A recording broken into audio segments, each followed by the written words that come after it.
We were doing a porch addition on the back of the house. Golf ball hit the side, so we have an understanding. Looking at new roof. And this guy came up, the guy introduced himself, asked where we were from, the whole thing, and 5 minutes in the conversation. I'm going to call the meeting back to order. It is 11:35. Thank you all for being present. We're going to continue with our business.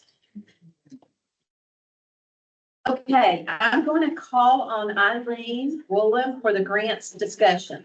Eileen, are you available? She froze. There she is. I am here. I just put a bagel in the toaster. Oh, good for you.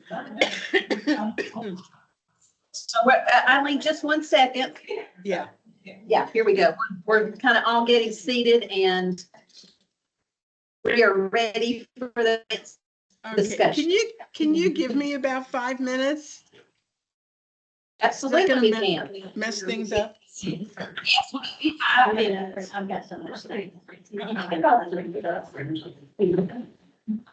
Okay. I'll be back in just a couple minutes. Okay.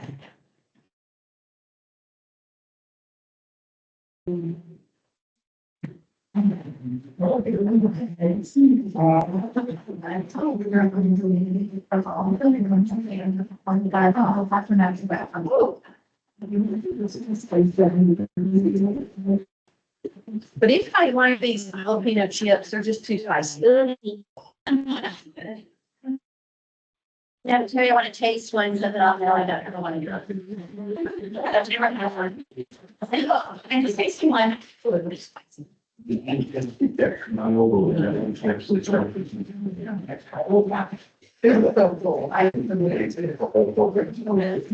yeah. You want to know about the one? I'm good. Thank you so much. Well, it's bad. What's coming wrong and I'm doing it. Oh, Okay. Okay.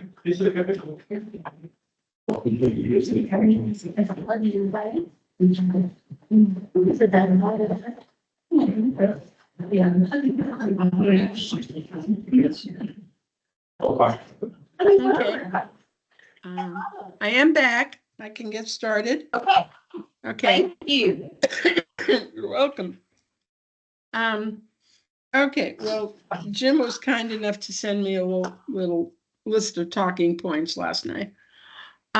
So the first thing that we're going to review is the 2025-26 Commission Support Grant and Commission Investment Fund budgets.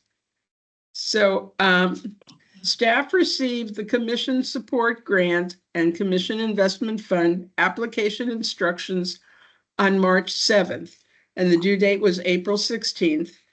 So the executive committee met on March 21st to review and approve both budgets.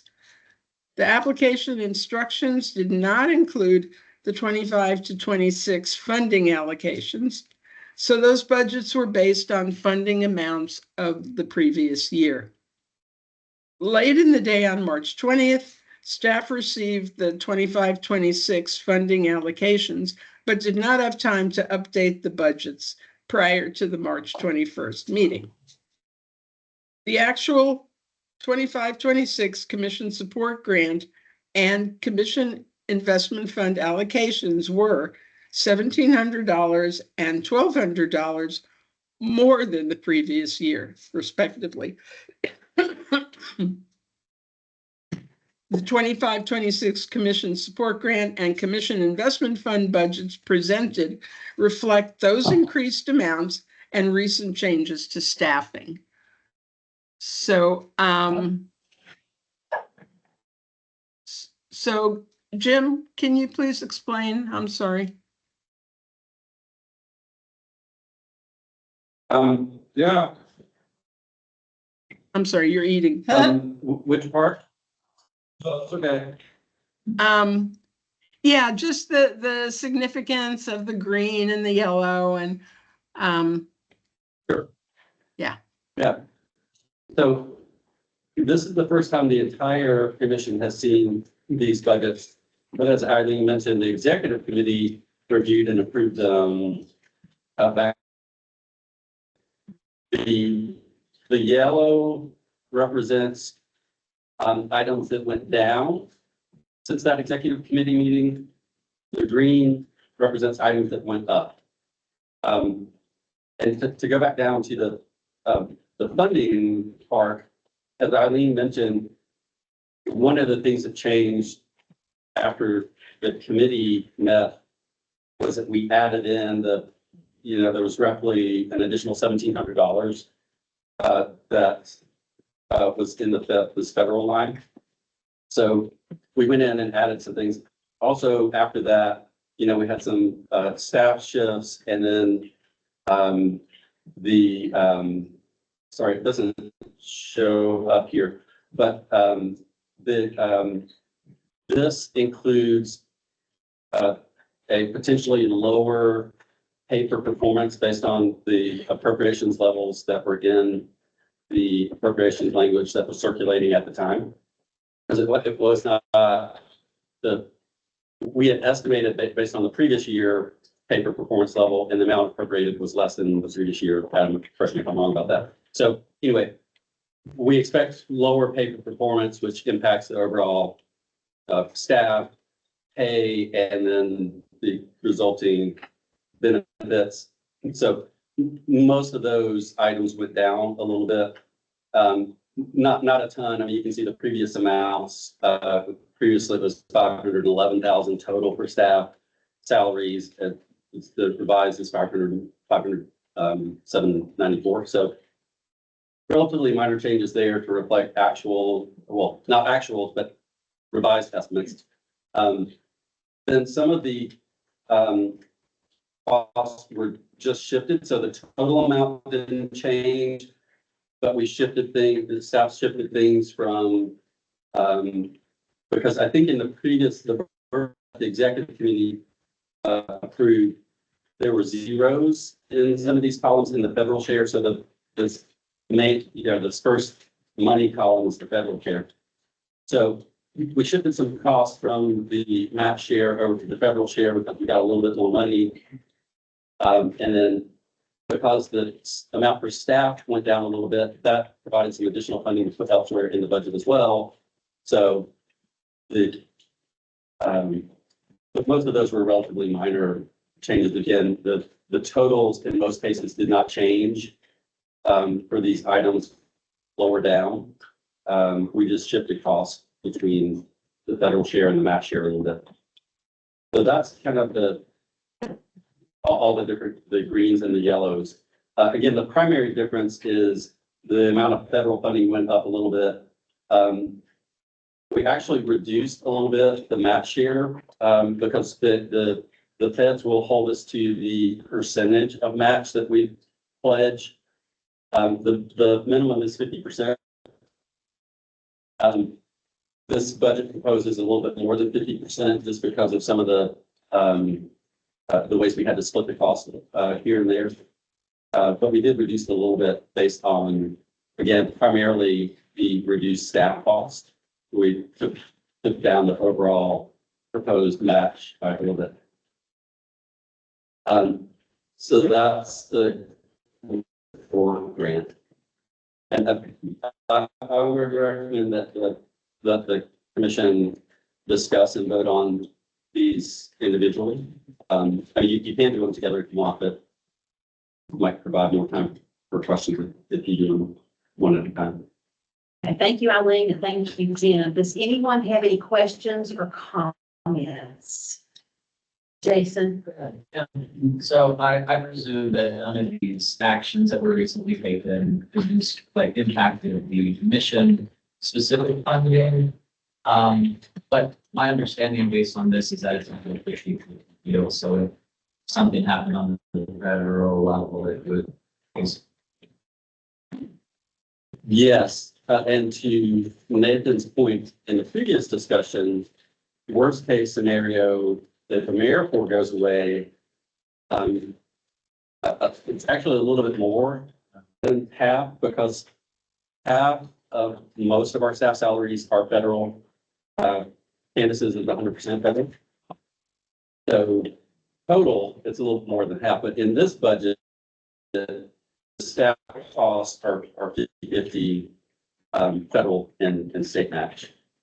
So yes, if the AmeriCorps funding were to go away, out of the total for this budget of $857,000, 405 of it would go away. Any other comments and or questions?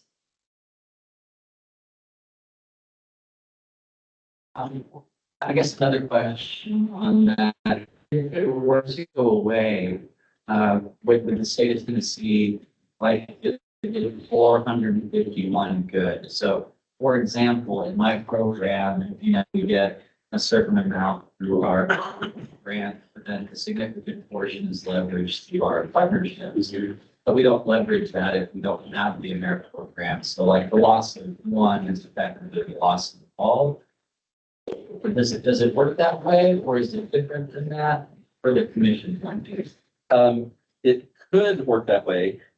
The current appropriations for state fiscal year 2026 does include the funding for the volunteer Tennessee line item within the F&A overall budget.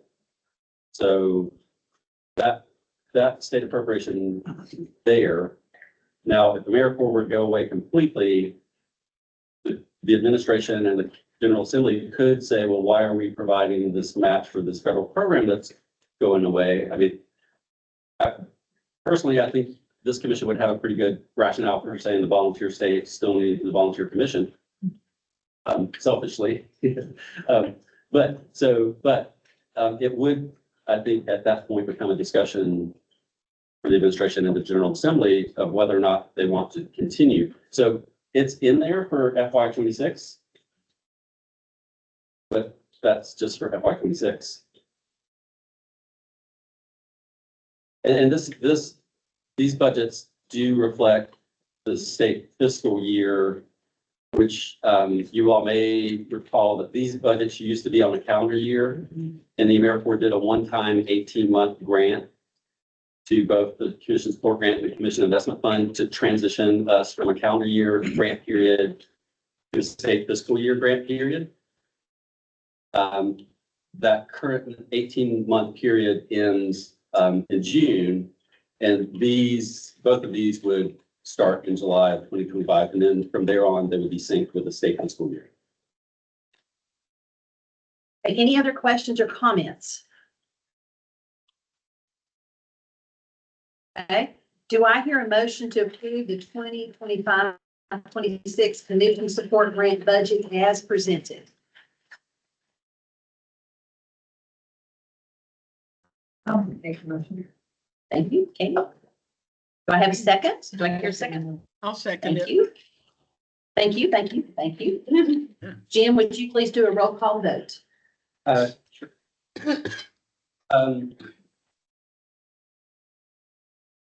George Bovee, Destiny Brown, Tim Carpenter Drake,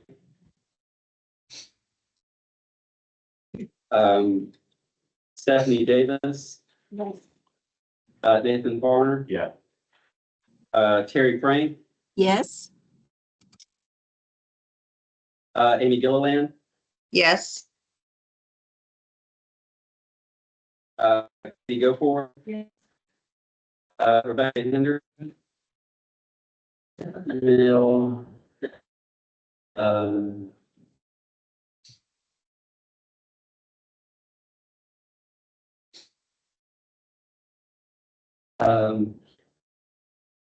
Rebecca, if you're still on, if you're still able to hear, you'll just shoot me an email about your vote on this.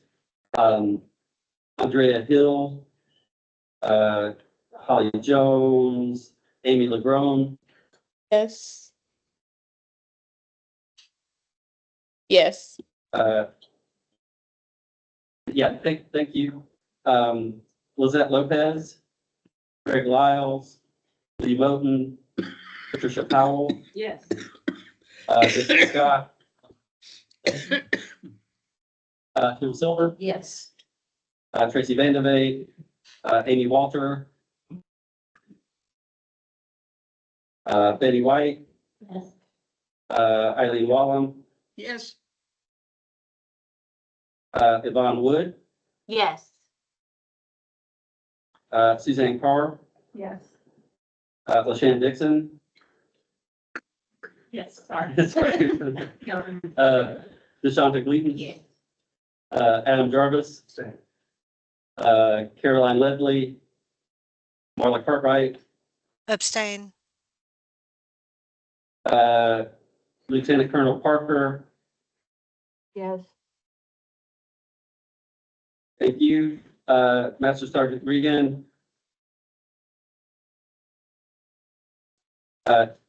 Esther Reyes, Nancy Shalene, Yes. Jessica Youngman. And the motion carries. Thank you. All right. Would you please present the 2025-26 Commission Investment Fund budget?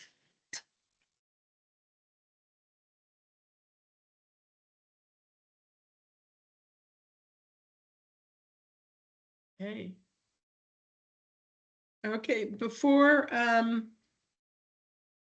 we move on, we need to make sure that everyone has returned their signed conflict of interest forms.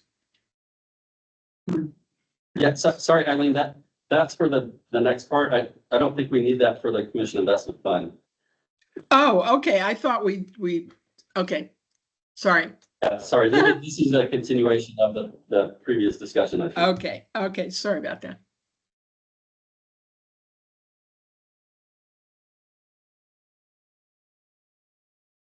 And I mean, I'm happy to step in if you want to provide some additional explanation. Yeah, please do. Yeah. Same as the previous, so the executive committee approved a version in March. Subsequently, we got a little bit of extra funding, not a whole lot, but a little bit. So we adjusted some cost here and there. The other thing, after the executive committee approved the budget, we realized that the America Learns pricing that they gave us was for 1 year only, and we needed to increase that. And so America Learns is the online grants management system that we're using now to allow programs to submit invoices rather than submitting spreadsheets to us. And it allows us to do a few other things. So they gave us a 1 year special rate, but for the next year, it would go up a little bit. So we had to make a few other adjustments to incorporate that change. And it was about a $2,000 difference. So not a huge amount, but we had to make some adjustments to adjust for that, and some adjustments based on some estimated revisions to staff costs.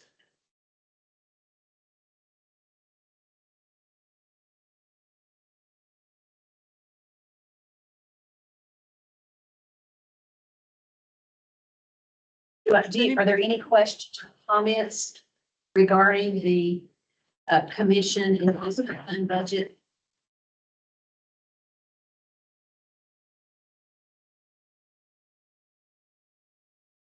Okay, hearing none, do I hear a motion to approve the 2025-26 commission investment fund budget as presented? So moved.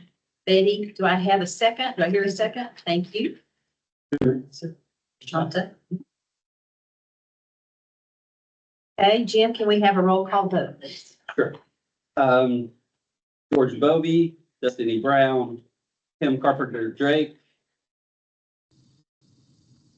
Stephanie Davis, Yes. Nathan Farner, Yes. Terry Frank, Yes. Amy Gilliland, Yes. Katie Goforth, Yes. Rebecca Henderson,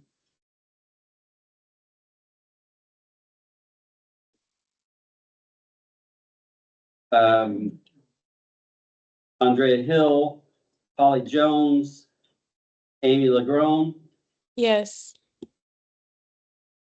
Lizette Lopez, Greg Lyles, Lee Moten, Patricia Powell, Yeah. Jason Scott, Terry Silver, Yes. Tracy Vandervay, Amy Walter, Betty White, Yes. Eileen Wallam, Yes. Yvonne Wood, Yes. Suzanne Carr. Yeah.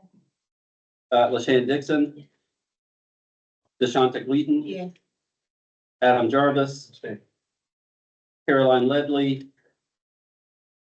Marla Cartwright, Abstain. Lieutenant Colonel Parker, Yes. Master Sergeant Regan, Nestor Reyes, Nancy Shalene, Yes. Jessica Youngbloom, and the motion carries. Thank you. I'm going to turn it back over to Eileen for review of the conflict of interest forms. Okay. So for this next group of votes that we have to take, we need everybody to have submitted their conflict of interest forms. So do you need a minute to pass them around or? Yeah, well, so for those in the room, it's in your packet. So if you can just review the agencies that are being proposed, if you do have a conflict, circle. And you can just write a really brief thing of why you have a conflict. And then print, sign, and date. And then we'll have, Candace, would you mind collecting? And staff need to complete these as well. So anybody who is participating in the discussion, whether you're just sitting here listening or actively speaking, we need to all sign them all later.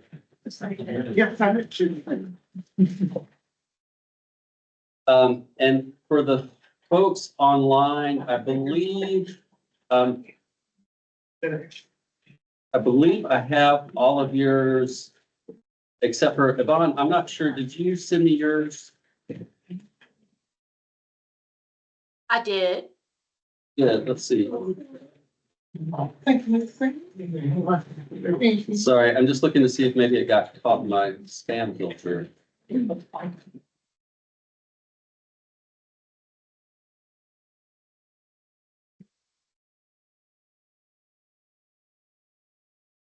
I can resend if needed. Would you mind, 'cause I don't, it may have gotten caught in my spam filter. I'm having trouble finding it quickly, but so if you send it, it'll put right back at the top of my email box and I'll have it. Thank you. That works.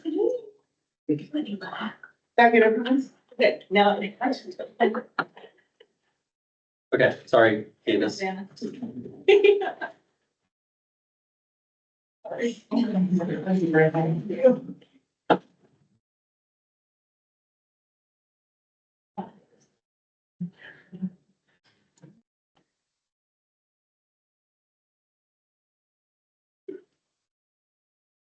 Okay, we have one. Has everybody signed? Have mine electronically, right? I do have yours electronically, yes. Lizzie, do you not see one in her packet? Extra. Thank you. Does anybody else not have one in your packets? Okay. I think we should be Good. good. And Yvonne, since you're sending yours, did you have a conflict with any of those? No? Okay, thank you. Okay. Okay, so if you have a conflict, I need you to leave the room, please. Well, can I just note that for, for the competitive part, I don't think anybody will have a conflict for that because that's not a funding vote. That's the second one. We're gonna do the youth volunteer, the youth civic engagement grant or the volunteer center is what. Yes, Right. yes. So I think, yes, thank you. So I think Nathan is the only one who has a conflict with that. Do not go far away. 2 years, I've never not. Okay.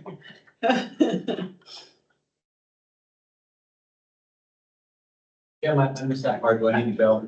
No, this is for a separate funding of the volunteer center youth civic engagement, Okay. which I don't think you have I mean, if you didn't see any of the agencies on the list that you have a conflict with, then you should be okay with this. So I'm gonna call on Eileen to start our discussion on the volunteer center youth civic engagement grants. Thank you. Yes. So these are the 2025 to 26 Volunteer Center and Youth Civic Engagement Grant recommendations. Excuse me. So these programs would be funded through the Volunteer Generation Fund, which was not terminated by the AmeriCorps agency. The Executive Committee met on March 21st to review and approve these grant allocations. The top scoring, the decision that was made was that the top scoring applicant in each category would receive full funding, and the remaining applicants that have scores above 80 would receive funding proportional to their review scores. So you can see in the chart that the first one is the Volunteer Center one, and ETSU scored over 80, or they were the top scoring ones. So they will receive their full request of funding, $66,260.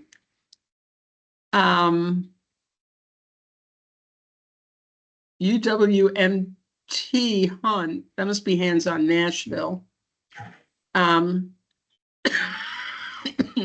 Excuse me. And UWGC both will receive 80%. And UWWT 71%. And VO received a score under 80, so we propose they don't receive anything. Under the Youth Civic Engagement Grant, OC received very high score, 96.35, so they're going to get 100%. And then UWMT will get 93%, UWGC 86%, and UWWT, their score was under 80, so they will get 0. So the total request was for 700 for both. Yeah, the total request was for 706,280, and the amount available was only 478.50. So we are awarding 478.50 based on the formula that we had come up with. Any questions or comments?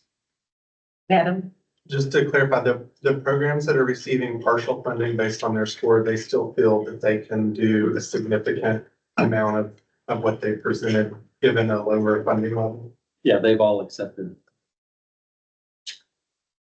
And I'll also note, if anybody wants me to, well, maybe I'll do it just for everybody's benefit, because the names are too long to fit in these little squares. They were on the conflict of interest form that you signed, but there's no reason why you wouldn't memorize that list.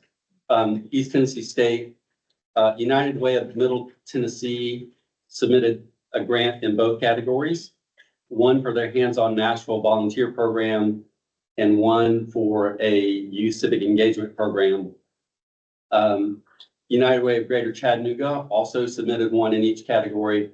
Volunteer Odyssey, and then United Way of West Tennessee. And Oasis Center is the top scoring applicant in the use of the engagement. And I realized that that's actually an error. That green box in the second category for United Way of Middleton should actually be kind of that gold shade instead, because the greens got 100% funding, and then the ones in gold got proportional, and the ones that don't have any shading didn't get any funding.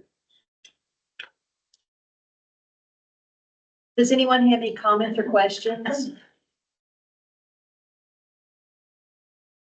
Do I hear a motion to approve the 2025-26 Volunteer Center and Youth Civic Engagement recommendation as presented?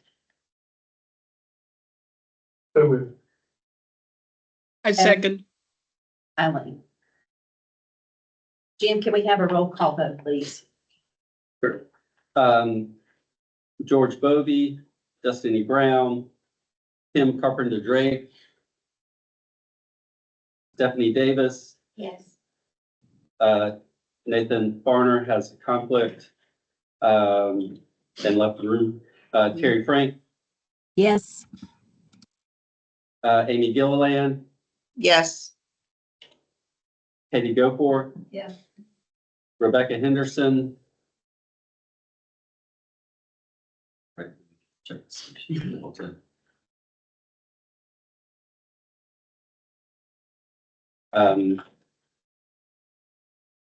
Andrea Hill, Holly Jones, Amy LeGrone, Yes. Lizette Lopez, Greg Lyles, Lee Moten, Patricia Powell, Abstain. Jason Scott, Abstain. Terry Silver, Yes. Tracy Vandevay, Amy Walter, Betty White, Yes. Eileen Wallum, Yes. Yvonne Wood, Yes. Suzanne Carr, LaShawn Dixon, DeShonta Gleaton, Adam Jarvis, Abstain. Caroline Ledley, Marla Cartwright, Abstain. Lieutenant Colonel Parker, Yes. Master Sergeant Reagan, Nestor Reyes, Nancy Shalene, Yes. Jessica Youngblood. And the motion carries with 2 voting members abstaining and 5 ex officio members abstaining. Okay, thank you. Can we bring Nathan back in? Thank you.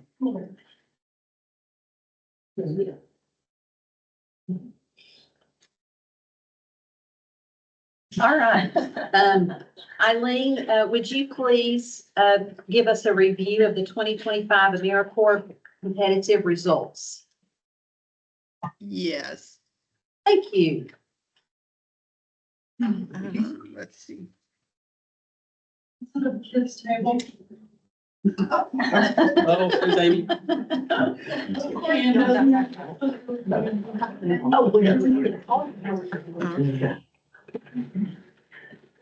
So, okay, Volunteer Tennessee has not received the 2025 competitive results from the AmeriCorps agency. So unfortunately, 8 of the programs that Volunteer Tennessee submitted to the competitive process were terminated by AmeriCorps agency, including one of the continuation programs, the Tennessee Community Assistance Corporation. Excuse me, folks.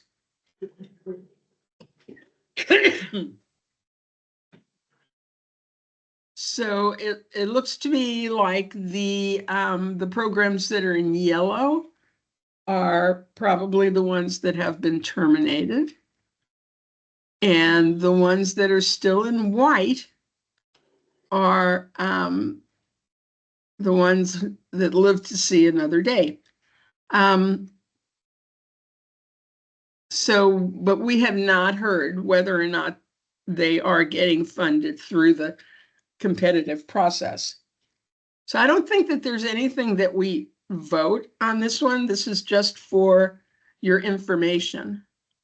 The programs that are still alive, if they receive the competitive funding, then they'll be funded through that process. And if they don't, but they're alive still, we'll move them to the formula process. Anything else you need to say about that, Jim? I don't think so unless people have questions. Do we know why? That was the whole thing of, was it something with the application or do we know why they were not continuing? There was, the only explanation that was given in termination letter was that they no longer fit with the agency's priorities. I guess which are what? Is that what it is? Or is that? Oh, okay. Yeah, I don't know. No, that's, Yeah. okay, that's all I need to know. Yeah, no, we don't know. Staff has not been able to detect any kind of pattern based on what was eliminated and what was retained. So we're not sure what the criteria they used to select the ones that were terminated.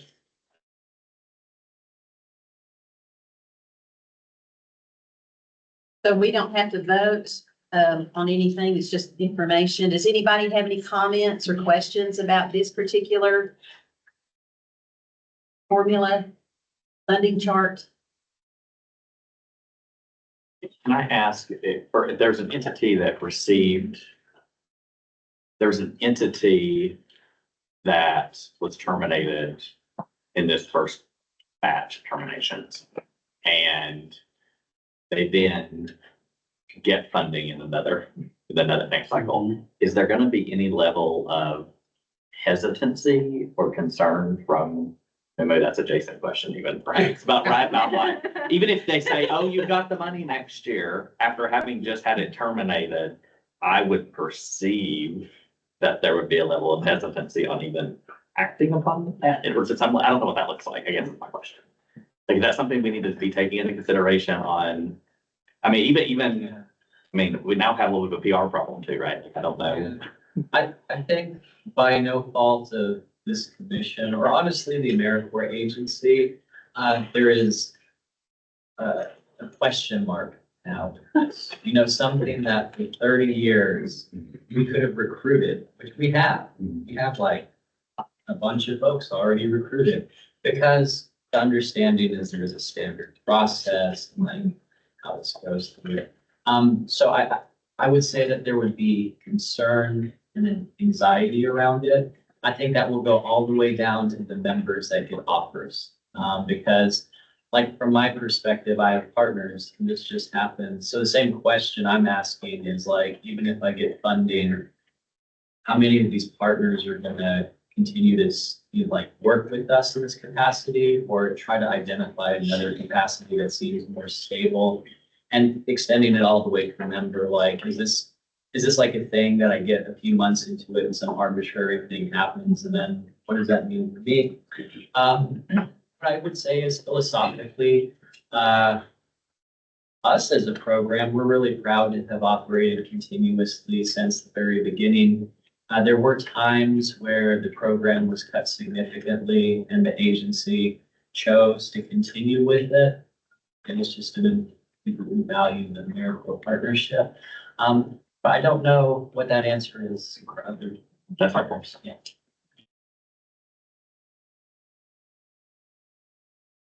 Any other comments or questions? Thank you, Eileen. Okay. Hope your cough gets better.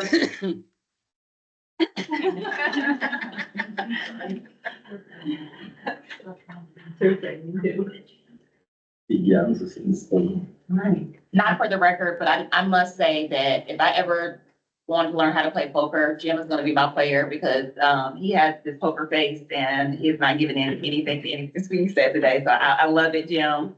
I know you probably feel all of this and more in your staff. But know that we're here to support you in this space as well, because this is tough to look at, I'm sure. Yeah. Yeah. Okay, at this time, I'm gonna call for public comments and Jen, no? Oh, I skipped So some. we need to do the big one. Okay, my apologies. Eileen, would you like to, well, first of all, is there anyone with conflicts that needs to leave the room? We do have like 5 people. Oh, I'll be honest. Yeah. Good one, me again. Sorry, Nathan. Maybe one day. That's one day. That's what happens. Is it still a conflict? It's being considered to be refunded. It is, okay. So, yeah. So Nancy, Katie, Katie, um, Nathan, Jason. Is there, I don't see anyone online. Nathan, Katie, Nancy. Nancy, Jason. I don't believe that any of the online people have conflicts, but Okay. people online, yeah, I think people online are all okay to continue to participate. I don't think anybody noted a conflict with any of the agencies that are being proposed to be funded. Okay. All right, Eileen, would you please present the 2025 AmeriCorps formula recommendations? I sure will. Thank you. Okay, so on the commission website, there is a document that includes the program descriptions for all the formula applicants. And also there are new applicant risk assessments out there for the 9 new grant applicants. And to save my voice a little bit, I'm not going to read the names of all of the programs, but that information is out there on the website, and hopefully you had a chance to look at it before the meeting. We have not yet received Tennessee's 2025 formula funding allocation. So based on the general uncertainty, the grants committee assumed a best case scenario in which the 3 competitive continuation programs would be funded, and a worst case scenario in which none of the competitive continuation programs would be funded. This was before the grant terminations. So bear with me. Step 1 in both scenarios is to fund the lower of each program's 25 to 26 request, or the amount requested for the previous year. So if they requested more this year than they did last year, this scenario funds them at last year's amount. If they're asking for less than they did last year, then the scenario funds for this year's amount. And step two in both scenarios is to preserve the existing programs by making across the board reductions to step 1 amounts to best utilize the estimated funding available. Staff then created a 3rd scenario that assumes that the 2 competitive continuation programs that were not terminated would be funded. Okay, and it says I should review the 2025 AmeriCorps formula funding decision chart spreadsheet. Well, here it is. And I'm gonna let Jim continue from here, please.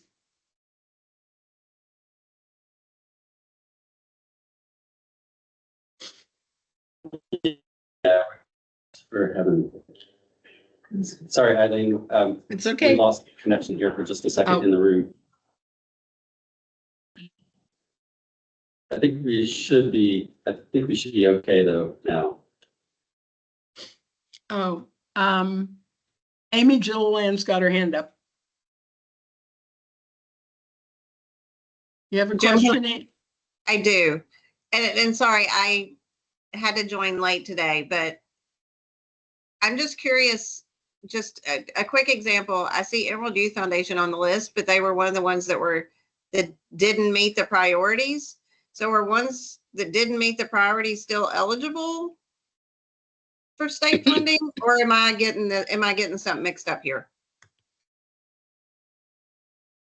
You're not getting anything mixed up, but it is not clear what the determinations mean for future funding.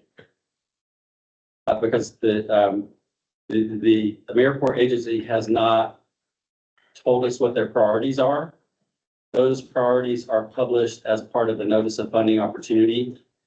And part of the agency's strategic plan. We have not heard about what the changes to priorities are. So we don't know. Okay, And we don't know if they are going to refuse funding for programs that have been terminated. okay. So we're gonna look at it today as if it's a potential, and then you may have to come back with us later and say it's revised because they've given you the rules. Yes, yeah. The other thing, I don't think we talked about this earlier, but there has been a court action filed by, I think it's up to 25 states now, 24, 25 states. So there could be something in the courts that changes what's happening at the AmeriCorps agency level. It's too early to tell what that's going to look like. And that could also impact not only the current funding for the ones that were just terminated, but also for future funding. Okay, thank you for that. I know that may have been supposed to be later, but it helps me not have that pressing while you're talking. Yeah, no, now is a good time for that exact question. Yeah. So I'll just read you guys this last little bit.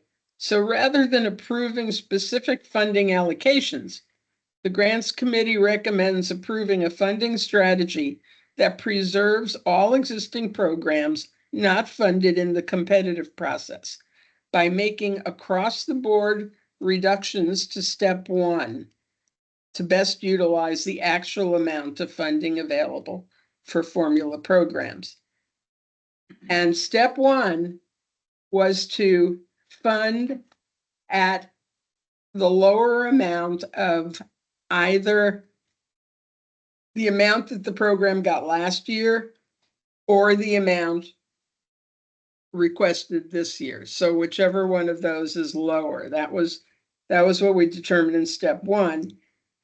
And so at the end here, what we're saying is we will continue to reduce the amount of funding based on the amount of money that's given to us.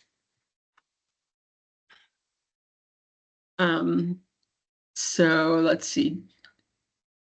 Jim, do you have any additional explanation? No, I mean, I again, that's, and this, the folks in the room, you have the printout of the sheet. I know it might be a little bit small, and there's the 3 different scenarios.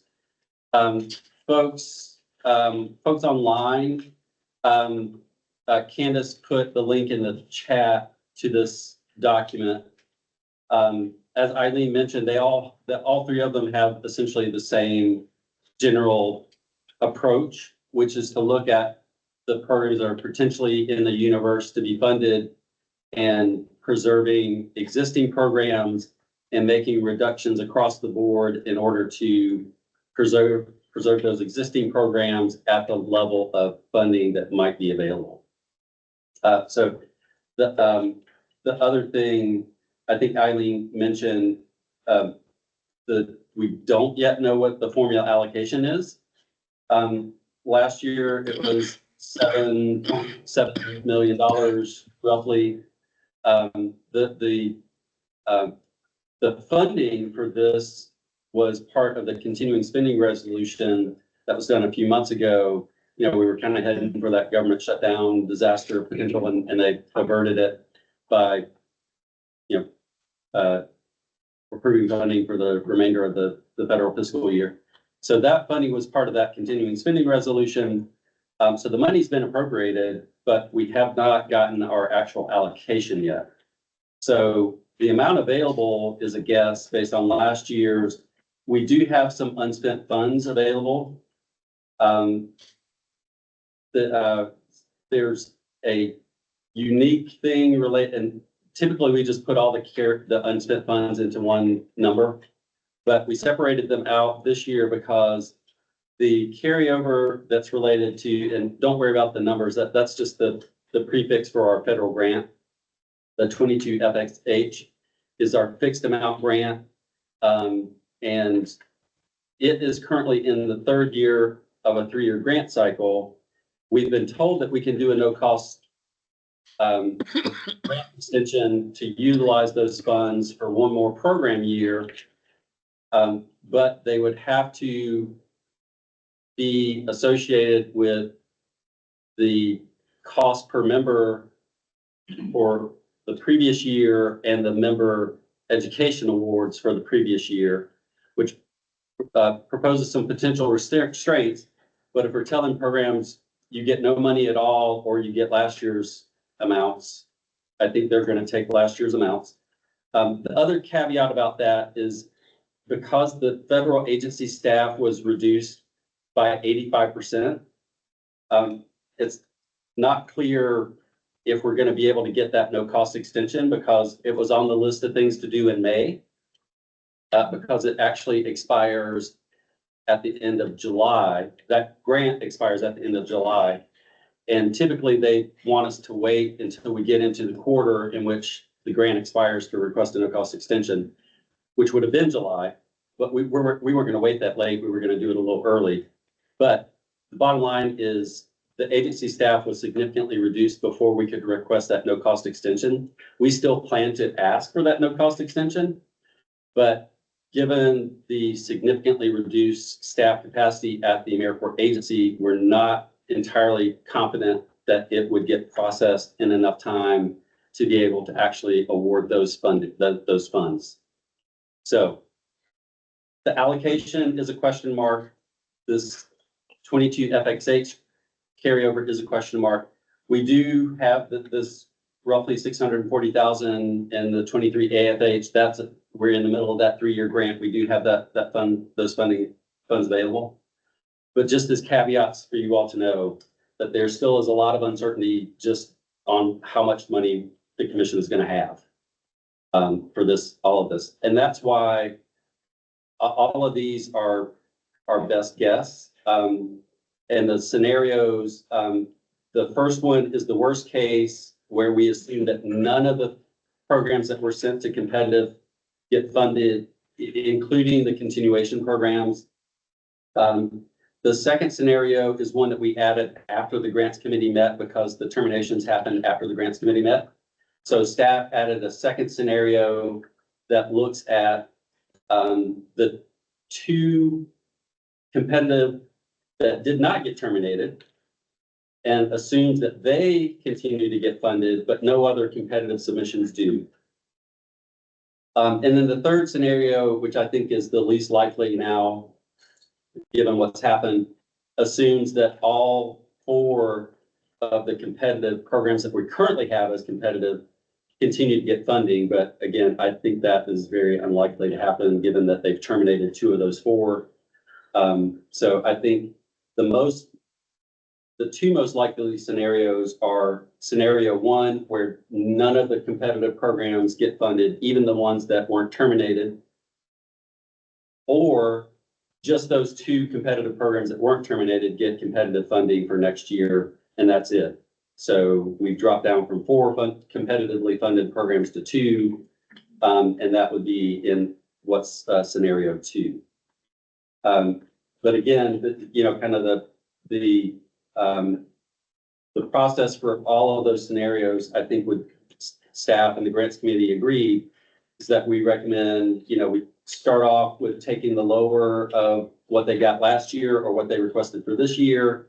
And that's what's in step one. And you see quite a few programs requested more this year than last year. But again, the baseline is to let's not try and grow when we know we can't grow. So holding everybody steady at last year's amounts or this year's amount if it was lower.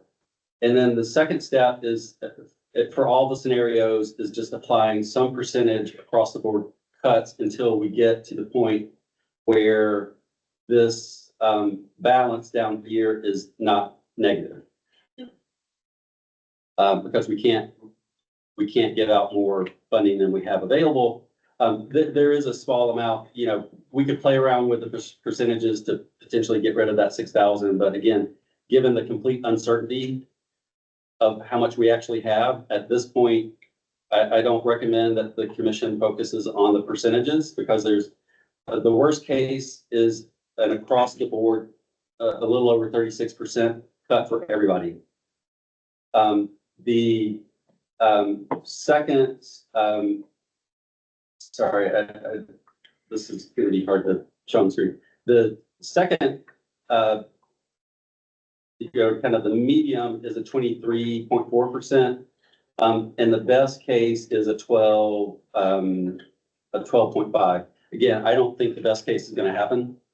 So I anticipate that the cuts will be somewhere between 23 and 36% for what would be necessary to preserve the existing programs.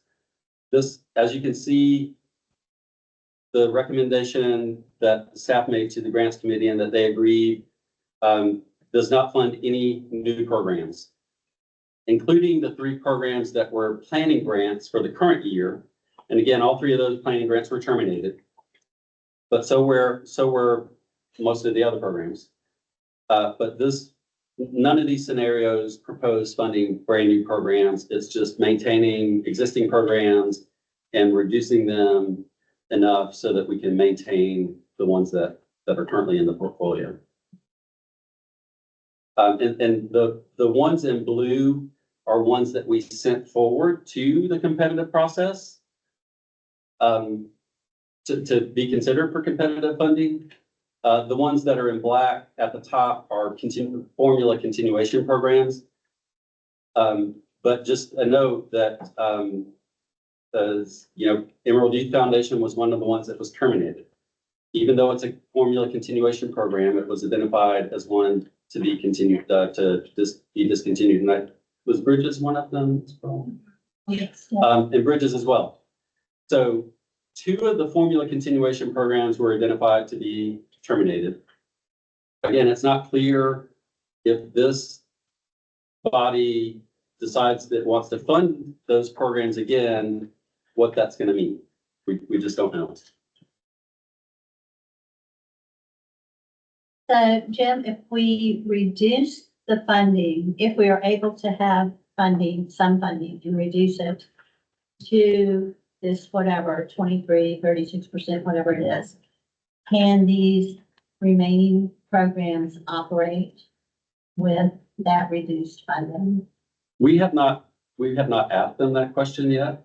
I'm guessing that would be something that would be asked, and if the answer was no, then the money could go somewhere else.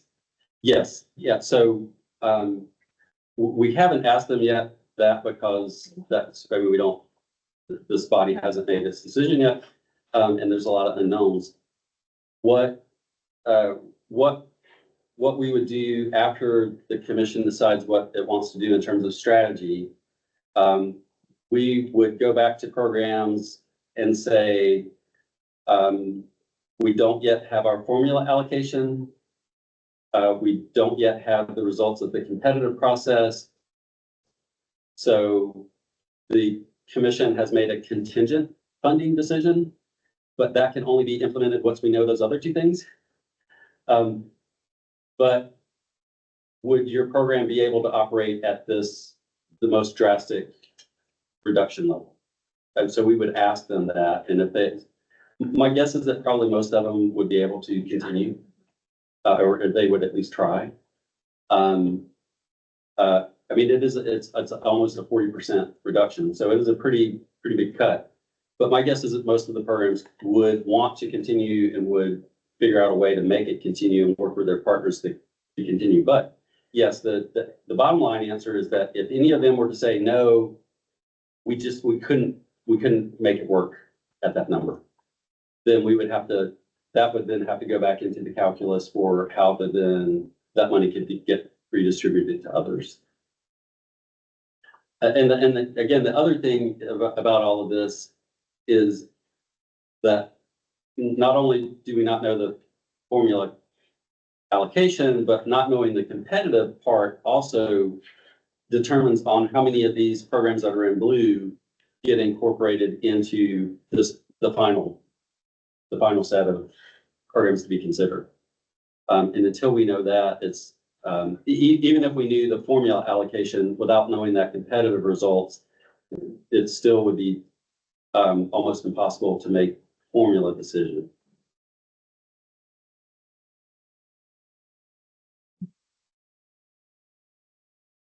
Are there any comments or questions?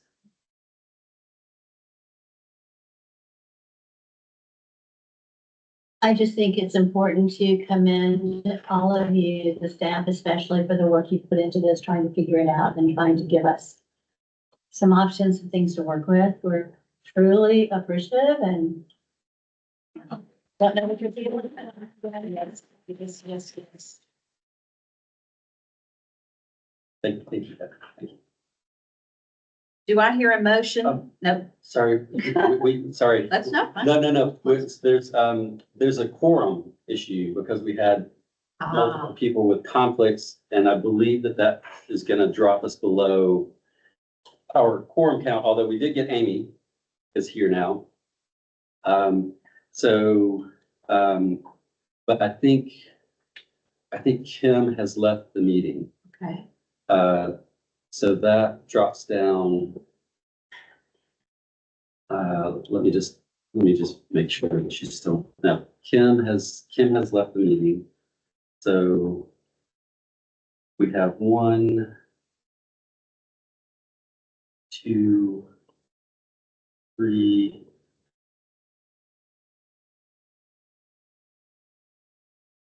6, 7, 8, 9, 10.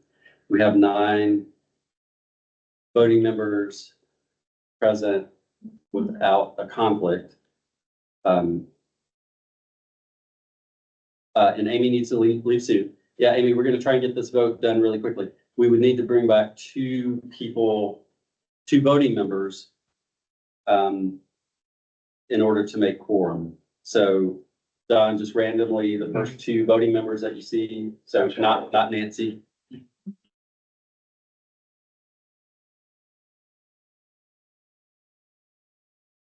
And once those 2 return, then we would be back up to quorum and proceed with the motion and vote.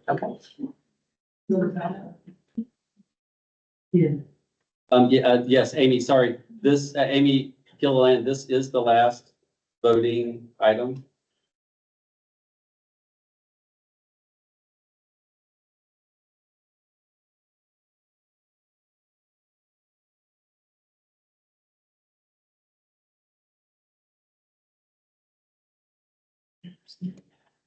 All right. Do I hear a motion to approve the 2025 AmeriCorps formula recommendation as presented by the Grants Committee? Betty, second? Okay, Jim, can we have a roll call vote, please? Yes. George Bovee, Destiny Brown, Kim Carpenter Drake, Stephanie Davis, Yes. Nathan Barner, Terry Frank, Yes. Amy Gilliland, Yes. Katie Goforth,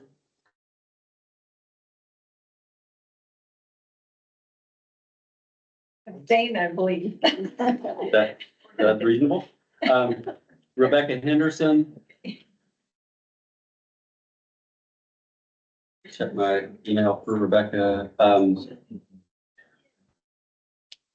Yeah, Rebecca says she votes yes. Andrea Hill, Polly Jones, Amy LeGrome, Yes. Lizette Lopez, Greg Lyles, Lee Moten, Patricia Powell, Yes. Jason Scott is outside, Terry Silver, Yes. Tracy Vandevate, Amy Walter. No. Betty White, Yes. Eileen Wallam, Yes. Yvonne Wood, Yes. Suzanne Carr, Abstain. LaShawn Dixon, Same. DeShonta Gleaton, Abstain. Adam Jarvis, Same. Caroline Ledley, Marla Cartwright, Abstain. Lieutenant Colonel Parker, Yes. Master Sergeant Regan, Yes. Nestor Reyes, Nancy Shalene has a conflict, Jessica Youngbloom. And the motion carries. Okay, thank you. Thank you, Eileen, again. Do we have any You're others? welcome. That's the only vote, so we can bring back the, Okay. I think Nancy's the only one out there All right. for bring her back. Okay, at this time, we're going to call for public comments. Jim, did we get any requests for public comments? No request for public comments, okay? Are there any questions or comments from anybody in this group online or present? So I can offer a couple of just quick updates on a couple of things. From Yes. the committee side. So roadshow, which has come up a couple of times, still trucking forward with it. A little bit more of a hard plan of what that looks like. That's going to be one of the primary points of conversation during our next upcoming committee meeting. But it looks like we're moving forward. I think we're going to aim to do 3 or 4 stops this summer. I think is the goal, with potentially maybe some more in the fall, but specifically around getting that feedback on the state service plan. So moving forward with that, in light of recent events, chatted a little bit with staff over the last 2 weeks. Perhaps we may look at timeline a little bit and just be conscientious about the roadshow in light of what is happening, right? We want to be aware and thoughtful about that. Latifa and the CSP folks are killing it on all of the corporate social purpose things. So they have their big happy hour / kickoff. We're calling it lots of things, but June 10th, is that right? June 10th at Bridgestone. So they've been very active in planning that. Candace has been helping with that as well. So I think that's going to be a really, really good event. I know a couple of you all will be there as well. So I think that'll be great. Anything CSP you want to add, Latifa? I still want to mention that, but. I don't know, I think he's something. Oh. Yeah, I'm sorry. No, you're good. You're good. You're good. Yeah, so quickly, for those that may not know a little bit about what CSP is, if I can just offer a little bit of context. So CSP is Corporate Social Purpose Network. It's really a statewide led initiative through the commission to just bring together those corporations and business entities that are committed to advancing impact and corporate responsibility. So think of like foundations, a big corporation would have things like that. Of course, we were talking about those constituencies earlier. That's a whole nother bucket of people, right? There's these large for-profit entities that have some dollars, that have some resources. How are we viewing them in the larger service landscape? And that's really kind of one of the roles of that. The missions to network of the networks to foster some social impact among those corporations, benefiting the industries, communities, individuals, collaboration, innovation, and things like that. Again, audience is really corporations and businesses that have some active CSR programs or foundation efforts. The goal of the network is not so much the entities that are applying for money. That is not the target audience for the network. The target audience of the network is the entities that would have funding or would be doing some sort of that work, right? So we're trying to be very intentional about walking that line of who is this really for, to try to create a safe space for those corporate entities to also be able to have those development opportunities and conversations around how they're spending some of their resources, of course. Key focus areas are education resources, They're the network pillar, sharing CSR knowledge and strategies. So meetings, conferences amongst those entities, offering some technical assistance, so support for implementing and reporting CSR initiatives. Perhaps some components of influence and advocacy, engaging policy efforts that support CSR choice, access, and innovation. And then, of course, always networking and collaboration.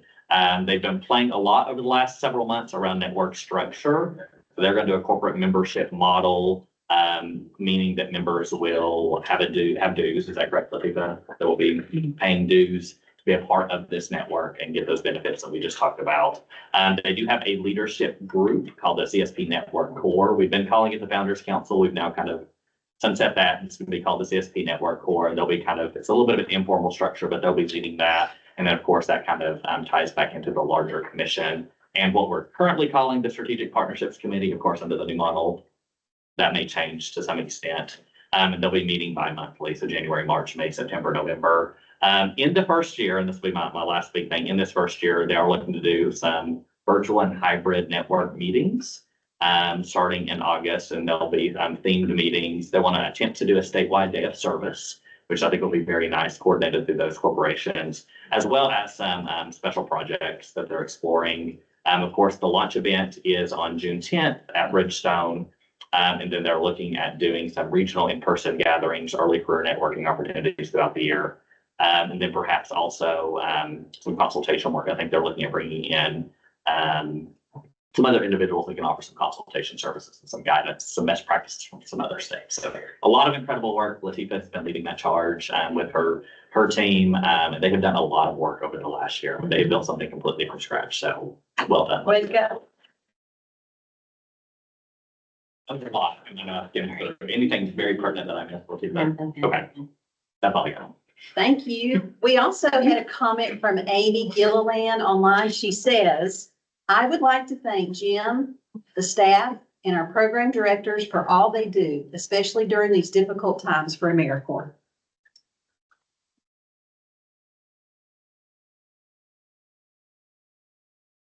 Are there any final questions or comments? Okay, remember our next meeting date is August the 8th. Location to be announced. Everybody please attend. And now Jim.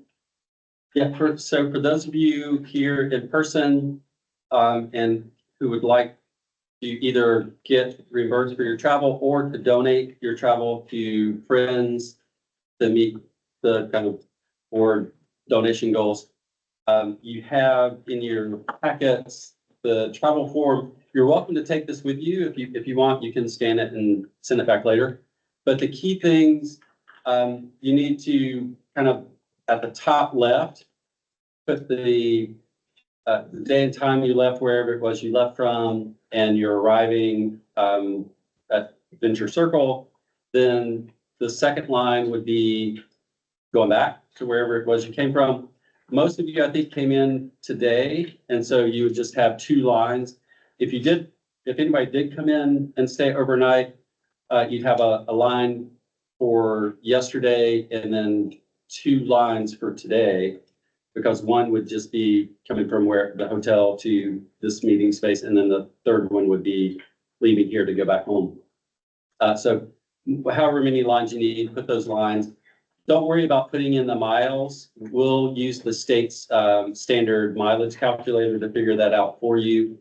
Down the bottom left, make sure you put your name. We only need the last four of your social, not the entire thing.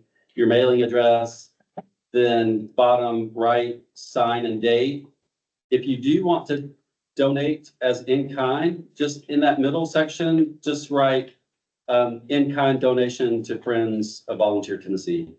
Yeah, and then we'll calculate all the amounts and then submit that for reimbursement. If you did stay overnight and you have a hotel, we'll need that receipt. And if you had any parking associated with that, we need that receipt as well. If it's anything over $8 per day. It probably is down there.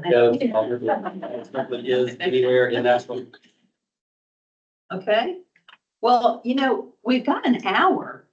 So, yeah, no, I don't think so. Okay. But just, One more thing. yeah, sorry, the evaluations, the QR code is there on the screen. I'll also send the link to folks after the meeting, just for people to do meeting evaluations. Thank you. Okay, I'm gonna call, I'm asking for a motion to adjourn this meeting. Amy, do I have a second? DeShonta seconds it. Thank you all so much. Appreciate you and your involvement. Two quick things before you leave. This is the weather report. Yeah. There's Nashville. There are 1, 2, 3, 4 thunderstorms all lined up in the next hour. You're gonna get wet.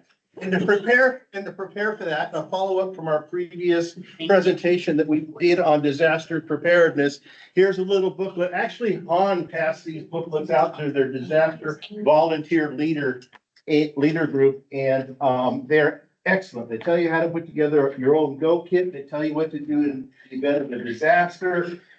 Preparedness information has our nice logo on there, and contact me if you ever have any questions about it. And get going, people. You're gonna get wet. Thank you. Thanks, everyone. Thank you, everyone. I might need another little thanks, let me know. Thank you. Thank you. Thanks, everyone online. Yeah,